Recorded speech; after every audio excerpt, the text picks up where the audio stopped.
I will review a reel which is called SeaKnight Wind Runner III for feeder fishing, or light feeder fishing should I say, and I will compare this reel to industry standard really. That's a reel from Daiwa called TDR.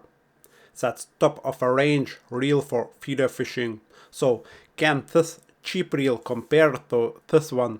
When we are talking about the prices, this SeaKnight will be about 6 times cheaper than this Daiwa. So does it even make sense to compare those two reels? Let's find out.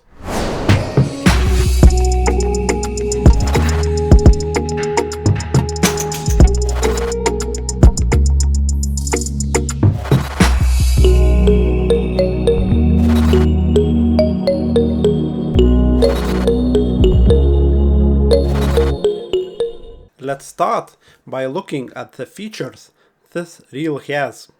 As you can see, it's quite a compact reel with tiny body and big rotor and big spool, and that's great for feeder fishing. Then it says that it has 9+1 ball bearings. Whether it's true or not, don't know, don't care really, as long as the reel is smooth, and this one is. I mean, it's not as smooth as this Daiwa, but I will come back to that a little bit later. But for, let's say, $35 or 30 euros or pounds, this one is definitely smooth enough, especially for feeder fishing. Then it has a thick bail, which is not hollow, so just like a solid, some kind of a metal wire. Definitely feels better than thin from Shimano. And in general, this reel is more or less a copy when it comes to the design of any Daiwa LT series reels. If you would look at all the details, more or less that's very similar. The rotor is the same almost. Double lip here on the spool. Small body.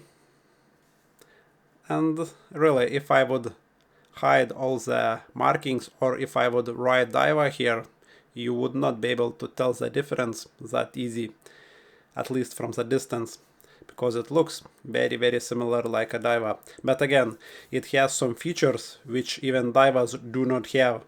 So for you guys who like that crack sound when the bail gets open, you will like this one. Listen for it. See? It clicks. And that click is kinda okay. Not too loud. I tried actually to get rid of it, but I was not able to. And I kinda reduced the sound a little bit on this reel. I have 2 of them. And on this one I did not do anything yet, and it's a little bit louder. See? So all you Shimano fans, you will love it, I guess. For feeder fishing, I don't care too much. And also, what these reels do have, what even Daiwas do not have, as you can see here, where the bail block attaches to the rotor, there are like a washers, those green bits. And on Daiwas, even on this expensive one, it's just a screw which goes into the plastic bit, and when you use it a lot, it kinda, that plastic wears out and the bail gets a little bit, wobbly. So in here, it's actually better than Daiwa or general Shimano as well. And also, this reel has a screw-in handle, but the screw-in handle is like of Shimano type. Basically, you will need a little bit more turns to get the handle in place. But again, that's absolutely fine. And also it has hard foam knob here with no almost movement or wobble in it. And the shape of it, it's very nice, very comfortable. Also it has something SK here, probably it means SeaKnight. So in general, the reel, really, for the price, it's insane. Oh, also I will mention it has a carbon drag washers as well installed by the default, so that's great. And all reel like feels solid, you know. If I would try to kind of make it, you know, bend, it won't go. It's like solid reel.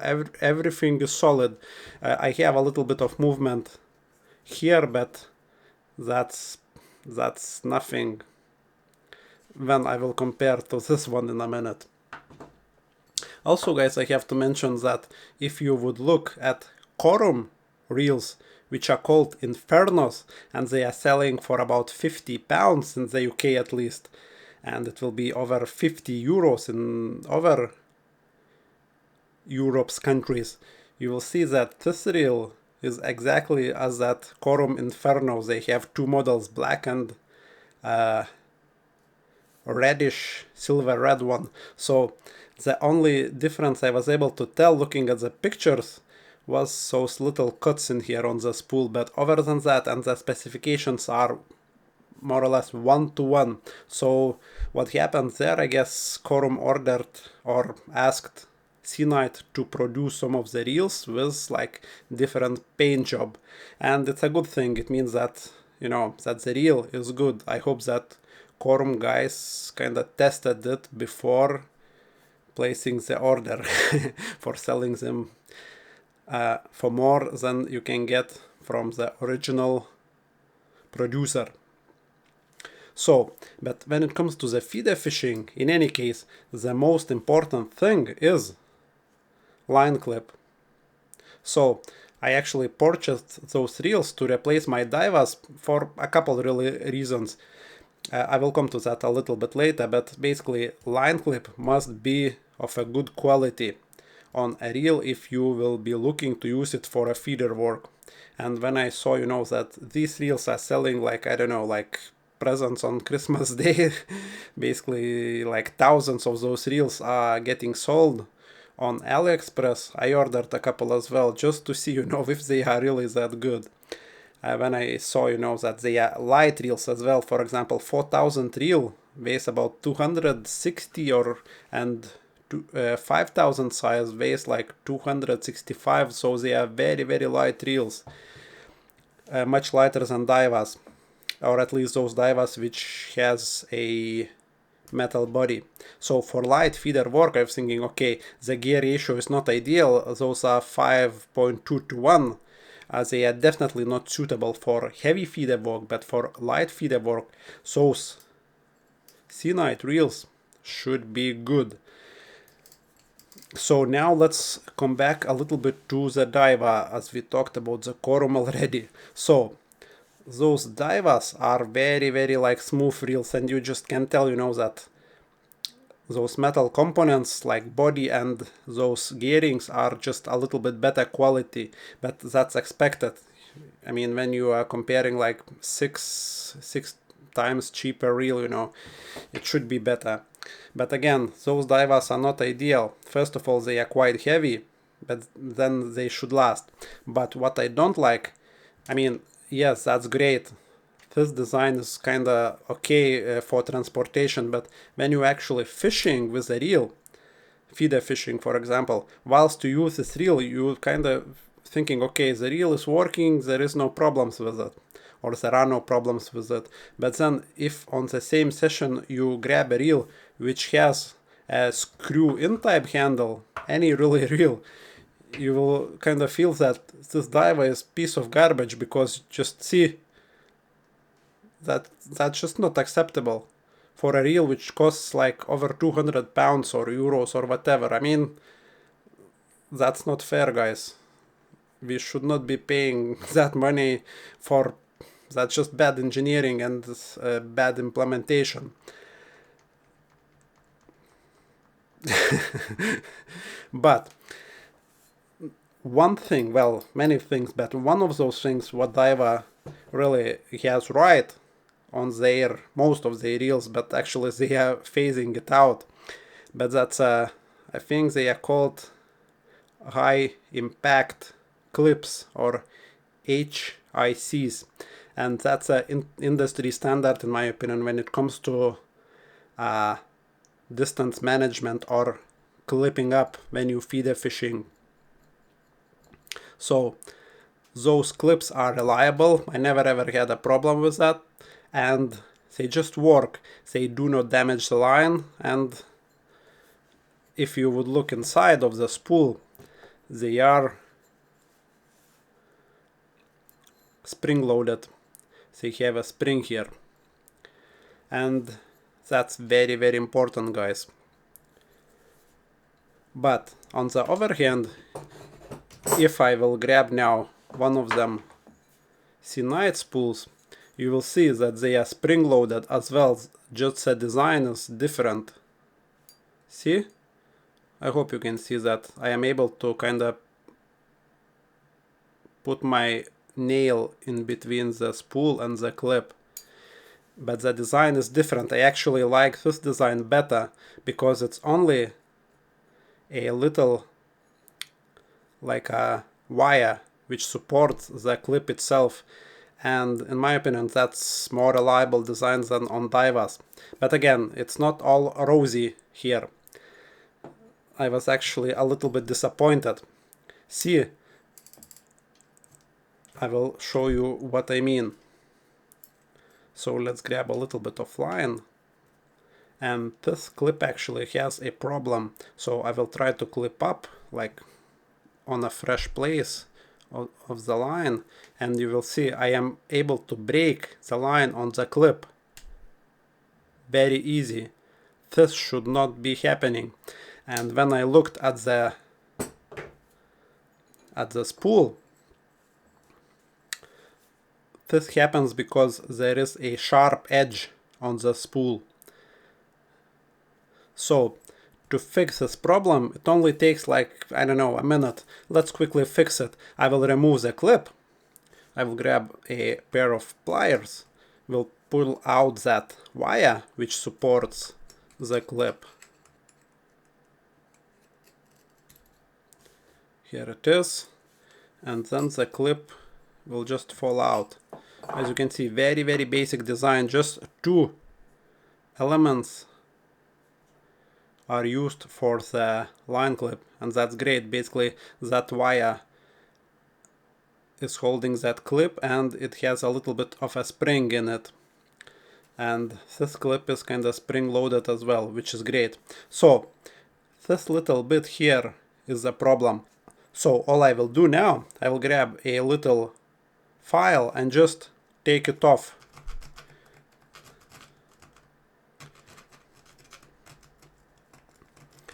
You might say, okay, why am I buying a reel and I will have to adjust it? Well, I believe that there are plenty of good reasons to buy these budget reels. First of all, they are budget reels. And second of all, they are lighter and the handle is not wobbly. So if you can have this problem fixed, then you will have basically a better spec reel than very, very expensive Daiwa.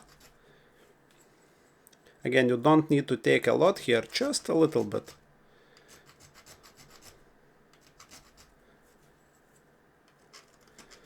Okay, let's inspect it. Almost good, a little bit more maybe.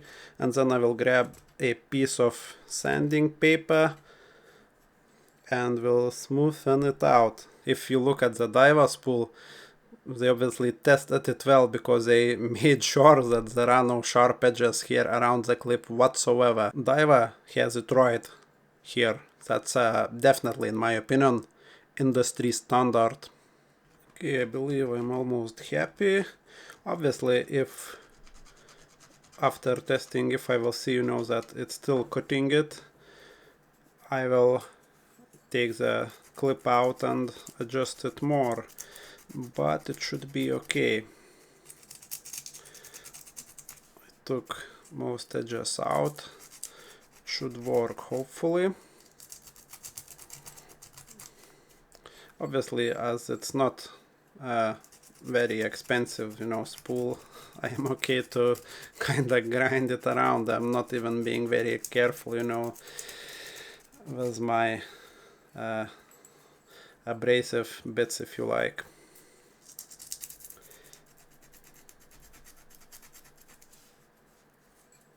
Okay, I will have a closer look. Yeah, that looks smooth.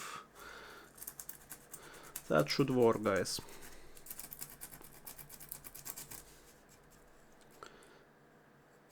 It's really a shame that they did not test it before releasing the product. Okay, now let's put the clip back onto the spool. They say I quite like the design. It's quite easy to work with this line clip. All I will do now, I will just twist that line clip until I will see that hole like going towards the top. So yeah, now the hole is kind of going towards the top. Then I will grab this wire if I can. We'll do it with the pliers.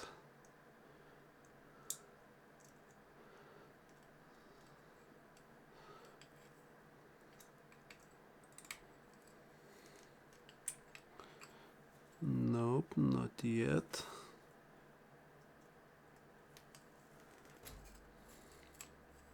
Yep. So now I have to kind of push the wire whilst twisting it. Just like that. Okay, we have the clip back in place. And also, as I say, it's a very simple system. But if I want to have my clip a little bit less, you know, or the spring's power to be a little bit less, all I can do then, I can bend that wire a little bit out, and then my clip will be kinda more gentle, just like that. That's perfect. Okay, now let's grab some of that line, right?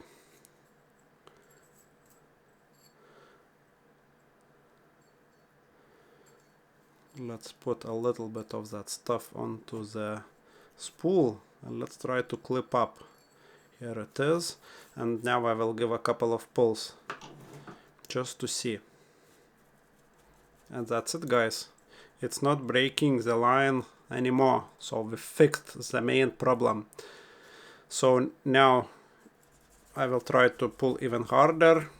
No, that's it. So we fixed the issue. That's great. And obviously, if you want to mark the place where I filed off the metal paint including, then you just grab a marker and paint it, you know. If you want to go even more crazy, you can grab matching colors and paint it, and no one will even know that you did something to the spool. But as I say, I was not careful here. I touched a little bit here, which is, you know, not a problem. It will be hidden with the backing anyway. So yeah, not ideal, but you can fix it quickly. So now let's come back to the reel. You can get a set with a spare spool as well for a couple of pounds more, which is a great value. So one thing at this point I can't say, you guys, whether this reel will last, you know, like years and years. But again, with sensible using, like for light feeder work, let's say up to 35 gram feeders, not big ones, or let's put it that way, up to 40, maybe 5 grams total weight, so feeder and the ground bait in it, or bait in it, you will be fine, I guess, with years to come. So I will update this review hopefully in the future. Can't promise it at this point how this reel will last, but once you will see me feeder fishing, light feeder fishing, very likely I will be using this reel.